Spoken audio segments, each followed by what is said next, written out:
Bonjour et bienvenue dans l'univers de Secrets d'artistes, là où chaque coup de pinceau raconte une histoire et chaque couleur dévoile un secret. Je suis Céline Roger, votre guide dans cette aventure créative où vous apprendrez à libérer, perfectionner et célébrer l'artiste qui sommeille en vous. Rejoignez-moi et des artistes du monde entier pour transformer ensemble l'inspiration en œuvre d'art.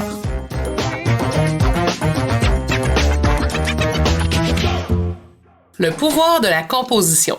Créer des œuvres inoubliables. Épisode 3. Chers auditeurs, bienvenue à un nouvel épisode de Secrets d'artistes. Aujourd'hui, nous allons plonger au cœur de l'art de la composition en peinture. C'est un sujet qui transcende la simple technique pour devenir l'âme même de nos créations. Imaginez chaque coup de pinceau comme une note dans une symphonie visuelle.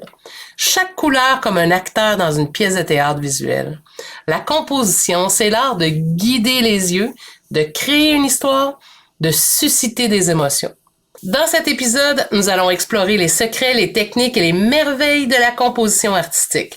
Préparez-vous à être inspiré et à découvrir comment donner vie à vos idées artistiques de manière captivante.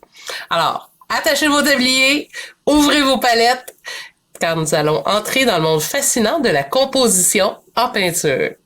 Vous êtes-vous déjà senti désemparé face à un tableau? Ou enragé, triste, ou émerveillé, que vous aviez des frissons devant un tableau? Ou vous étiez tout simplement fâché, que vous aviez ressenti de la colère parce que vous ne saviez pas non plus comment finir ou commencer un tableau. C'est toutes des émotions qu'on vit régulièrement en tant qu'artiste ou même en tant qu'amateur d'art lorsqu'on voit ou qu'on regarde un tableau. Je peux vous comprendre parce que je ne sais pas si vous avez déjà eu des coups de cœur par le passé. Dans un symposium, moi, je me souviens d'avoir déjà eu des émotions. J'ai déjà vu des femmes pleurer, éclater en sanglots face à une de mes œuvres. Je me souviens d'une œuvre en particulier, celle-là, mon Dieu, qui avait une énergie particulière. Je pense que chaque personne qui passait devant ce tableau-là, il pouvait pas rester muet ou ça pouvait pas le laisser inaperçu. En fait, c'est ça. C'est ça que je veux vous dire. En fait, c'est qu'on pouvait pas laisser sous silence cette toile-là. En fait, elle nous faisait vivre des émotions. Peu importe les émotions, ça nous faisait vivre des émotions. Pourquoi? Je m'en doute fortement aujourd'hui avec le recul parce que je vivais des émotions et des émotions comme les plus fortes que j'ai jamais eues de ma vie.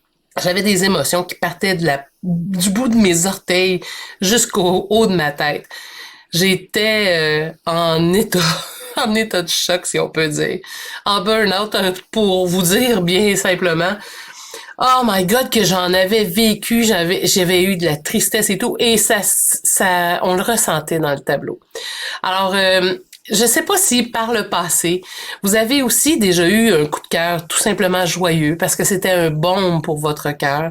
Ou si vous avez déjà eu un coup de cœur, et que vous avez décidé de ne pas vous procurer ce tableau-là. Et si ça vous est déjà arrivé que vous avez eu un vrai coup de cœur et que vous ne l'avez pas acheté, je suis convaincue aujourd'hui que peu importe depuis combien de temps vous avez eu ce coup de cœur-là, que ça fasse 1 an, 5 ans, 10 ans, 20 ans et même 30 ans, je suis convaincue que vous y pensez encore à ce tableau-là et que vous le regrettez amèrement de ne pas l'avoir acheté. Aïe, aïe, aïe. On a tous vécu ce sentiment-là un jour, d'avoir un petit coup de cœur.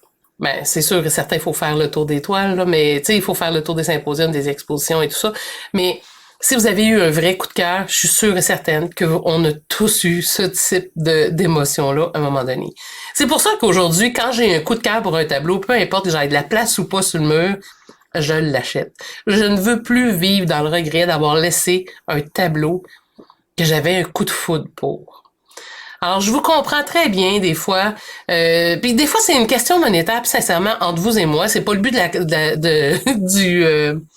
du podcast d'aujourd'hui, mais en parenthèse, on va se le dire, si jamais vous avez un coup de foudre, vous n'avez pas les moyens, parlez avec l'artiste, puis faites une proposition. Habituellement, les artistes sont assez discutables. Hein? Tout peut se dire.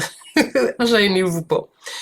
Bref, face à un tableau, parce qu'on va revenir à nos moutons, on parle de composition. On a tous déjà eu un sentiment d'urgence, hein, de finir un tableau ou d'en commencer un. Alors, je sais que des fois, on a un dossier d'artistes qu'on veut présenter pour une exposition, on veut participer à un concours, ou même on a un cadeau à offrir, ou on a une commande. Ah, oh, les commandes, mon Dieu que j'ai ça, je peux-tu vous le dire? Ah, oh, c'est un sentiment de amour-haine en même temps. C'est très flatteur de recevoir une commande. Les gens nous font confiance, mais en même temps, oh mon Dieu, ça nous met de la pression. Ben pour ma part, c'est comme ça. Je me mets moi-même une pression parce que souvent les gens sont magnifiques, sont vraiment fins. Ça arrive quand même qu'il y en a qui sont plus exigeants que d'autres, mais ça fait partie de la game. Mais si ça vous est déjà arrivé, hein, d'avoir ces sentiments-là d'urgence, de finir un tableau, c'est un peu à contre-courant un peu de ce que c'est l'art. Hein.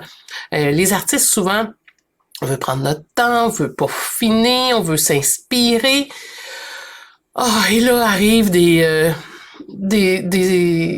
occasions qui nous créent ces sentiments d'urgence-là, qu'il faut se dépêcher.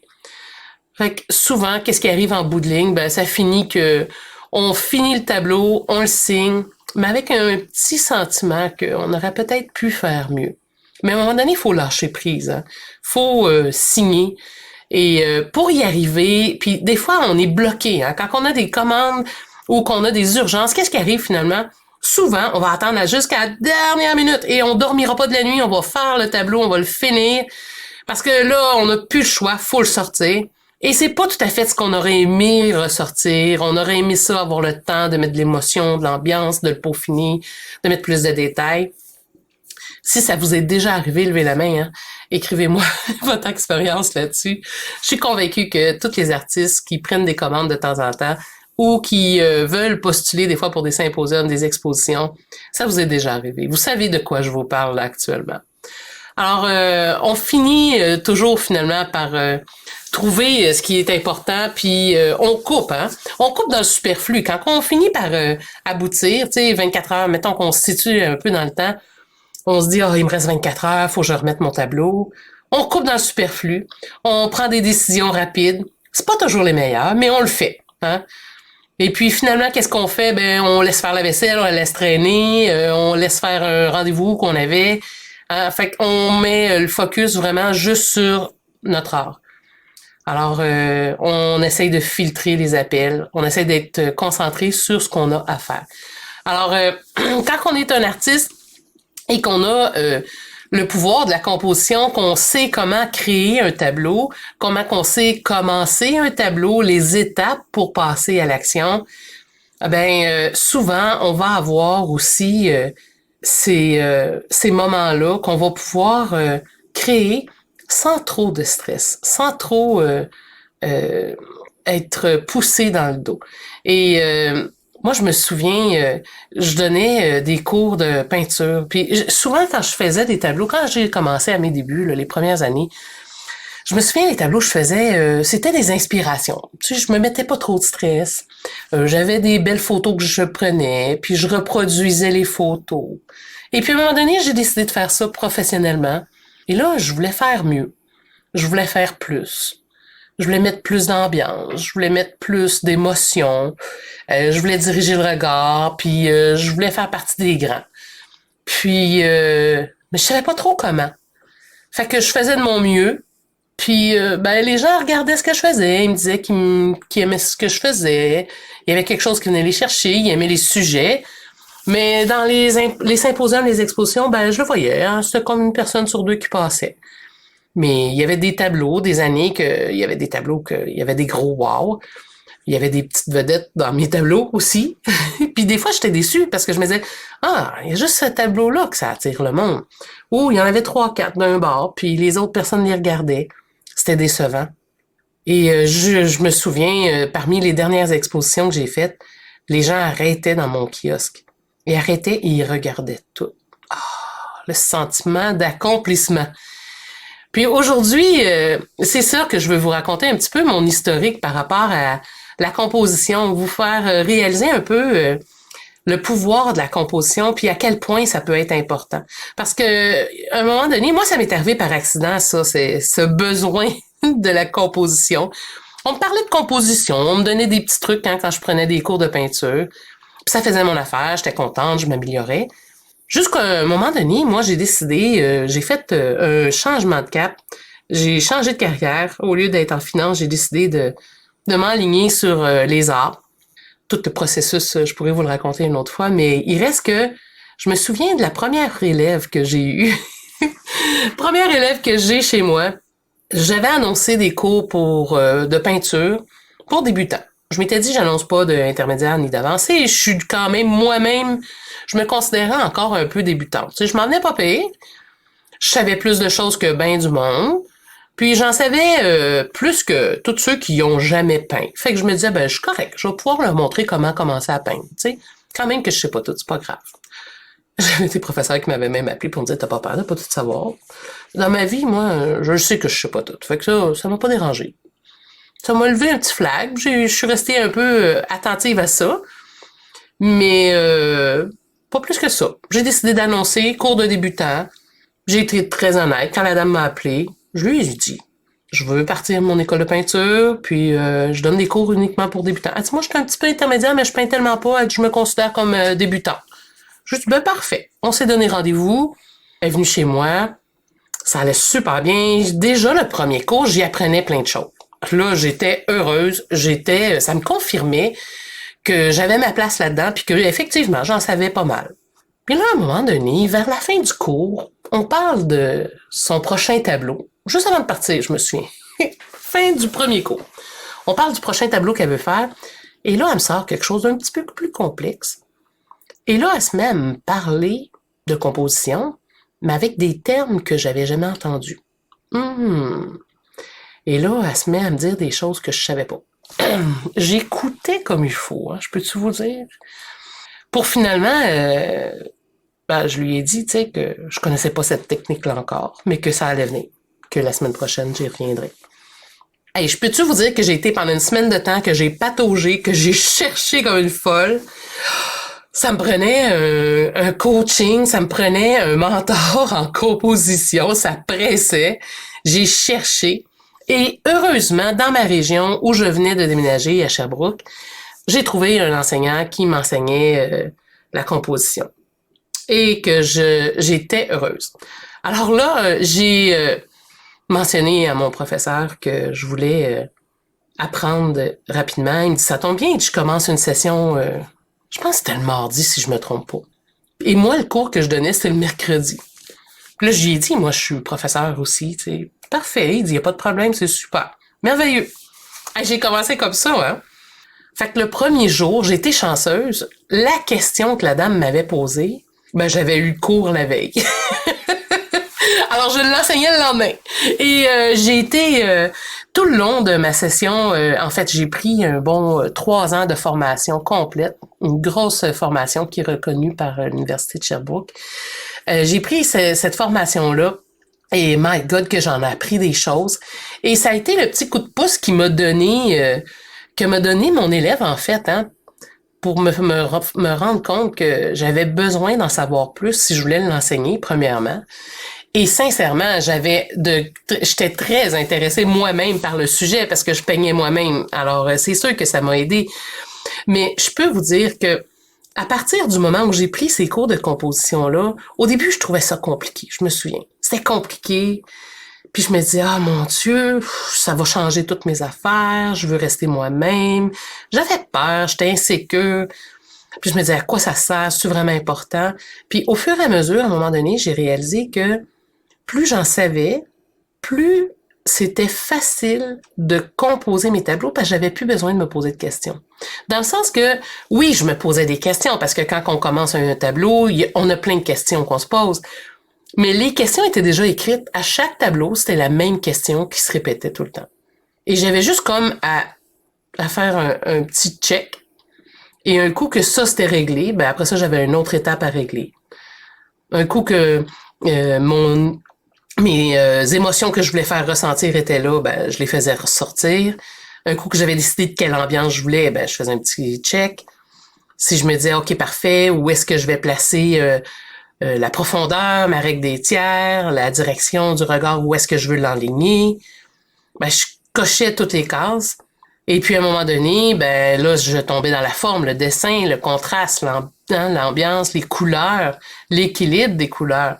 Alors, un coup que tout ça a été vérifié, fait sur chaque tableau, ben j'avais d'autres règles évidemment à vérifier, mais il reste que quand tout ça était réglé, déjà j'avais plus que la moitié de mon tableau qui était dessiné, qui était peint, qui était fait. Et après ça, j'avais juste à m'auto-vérifier avec les règles de composition.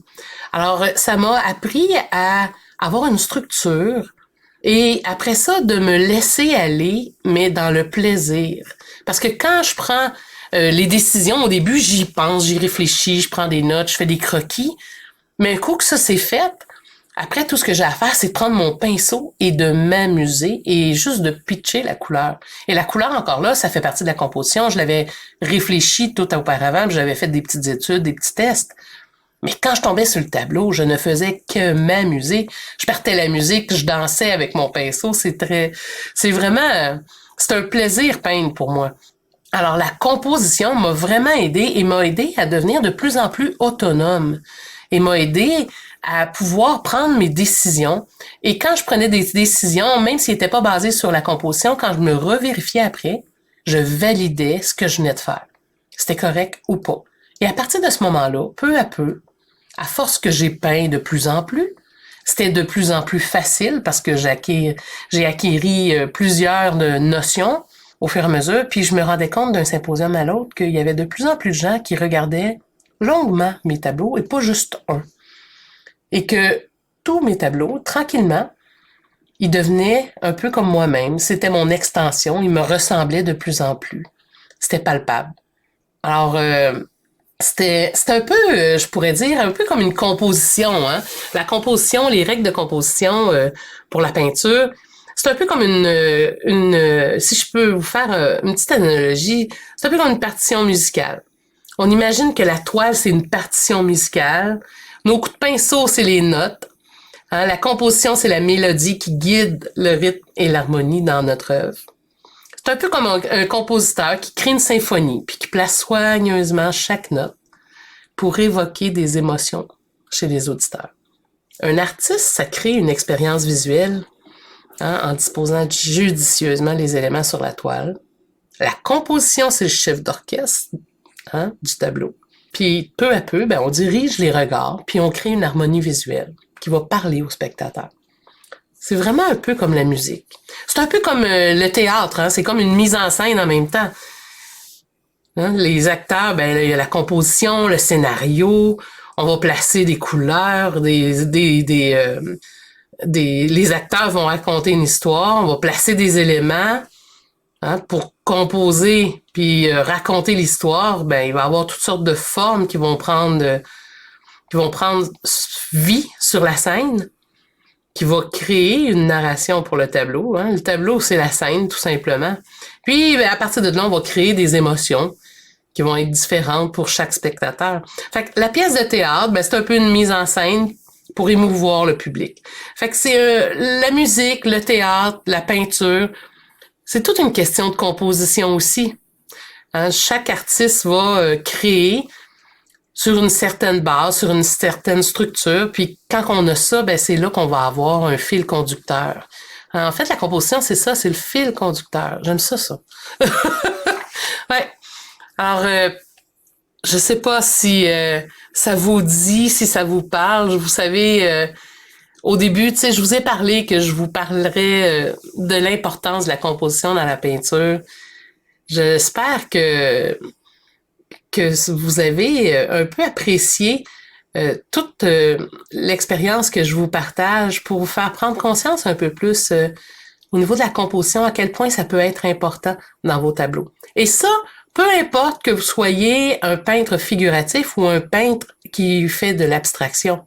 Chacune des règles que je peux vous reciter encore un peu, parce que je vous les ai dit, mais rapidement tantôt, ils vont vous aider à créer des œuvres visuellement qui vont être captivantes. Alors, de par la forme, de par le contraste, l'ambiance, l'émotion, puis ça, il faut y penser, puis il faut le vivre pendant qu'on peint, ça va paraître, on va le sentir. Ensuite, vous avez la composition de la couleur, l'équilibre des masses, des formes, l'équilibre des couleurs. Je vous donnerai pas le cours complet, mais quand même, je vous donne des hints parce que c'est important, ces détails-là. Alors, il y a la hiérarchie ensuite de ça. Au niveau de la règle d'or, la profondeur, le rythme, hein? Puis on va diriger le regard, la cohérence dans le style. Alors, tout ça sont des choses pour vous aider vraiment. Et c'est ce que je vous avais promis, de vous parler un petit peu aujourd'hui. Et j'espère que ça va vous avoir aidé. J'aimerais ça sincèrement que vous me partagiez votre expérience avec la composition. Jusqu'à maintenant, est-ce que vous avez déjà fait abstraction de la composition? Est-ce que vous vous en foutez carrément? Ou vous essayez de composer, mais que c'est pas facile, tu sais? Ou si vous avez eu des cours sur la composition, et en fait, ce que j'aimerais savoir, c'est si vous avez déjà eu des cours sur la composition, ben qu'est-ce que ça a changé dans votre vie d'artiste?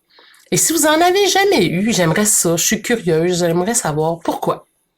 Pourquoi vous n'avez pas de formation en composition? Puis il n'y a pas de mauvaise réponse, je suis juste curieuse. C'est-tu juste parce que ça ne donne pas, ou vous saviez même pas que ça existait, ou il n'y en a pas dans votre coin? Moi, je sais que sur mon site web, vous pouvez l'avoir. Peu importe le coin où vous êtes sur la planète, vous avez accès à cette formation-là. J'ai le niveau 1 actuellement, il va y avoir un niveau 2 incessamment. Mais en fait, dans chacun des cours de peinture que j'offre, il n'y a pas juste mon cours de composition, mais dans chacun de mes cours de peinture, que ce soit du pas à pas ou quoi que ce soit, je parle toujours de composition. C'est parce que c'est super important. Et pour moi, la composition, la couleur, ce sont des notions qu'on ne peut pas passer à côté si on décide de peindre. Et encore plus si on veut peindre et que pour nous, c'est important et qu'on est passionné le moindrement. Alors, je vous invite à m'écrire à célinerogertv.com. Ça, c'est sur mon site web, hein, célinerogertv.com. Écrivez-moi plutôt à célinerogertv@gmail.com. Vous allez pouvoir m'écrire votre expérience. Écrivez que ça a un rapport avec le podcast 3 dans le titre du courriel, s'il vous plaît. Faites pas juste m'écrire ce que vous en pensez et tout ça, puis pas me dire d'où c'est que ça arrive tout ça, parce qu'avec la quantité de podcasts que j'ai l'intention de faire et des vidéos que je fais régulièrement, si j'ai juste des commentaires puis que je sais pas d'où ça vient, des fois ça peut être un peu mêlant. Aïe, aïe, aïe. Mais j'aime ça, avoir de vos nouvelles, de savoir ce qui vous inspire, ce que vous aimez. Et si jamais vous avez des suggestions de podcasts que vous voulez me faire, gênez-vous pas, écrivez-moi, ça va tellement me faire plaisir. Et j'aimerais aussi savoir si vous aimez les sujets jusqu'à maintenant de mon podcast. Fait que écrivez-moi ça. Et puis, si ça vous dit que vous voulez avoir quelques informations de plus, gênez-vous pas pour me l'écrire en même temps. Et vous pouvez vous abonner à mon infolette, vous allez recevoir des petits vidéos gratuits de temps en temps sur la composition. Alors, je vous invite fortement à vous inscrire à mon infolette. Et si jamais, par hasard, vous voulez le cours de composition et que vous vous dites « Hey, enfin, je viens de trouver un prof de composition », vous pouvez juste utiliser le code promo podcast et vous allez avoir 25% de rabais sur ma formation. Les prix qui sont en ligne, ce sont des prix que la taxe est incluse dedans. Alors, vous n'avez même pas besoin de rajouter ces montants-là. Au contraire, vous allez diminuer le prix de la formation de 25%, ce qui est un très gros rabais. Mais n'oubliez pas d'écrire le code promo podcast. Alors, là-dessus, tout le monde, je vous souhaite une belle semaine. Prenez le temps de composer. Hein? Vous avez quelques items auxquels il faut réfléchir avant de commencer vos tableaux. Et puis, on se reparle très bientôt. Bye bye tout le monde. Merci d'avoir été là. À la prochaine.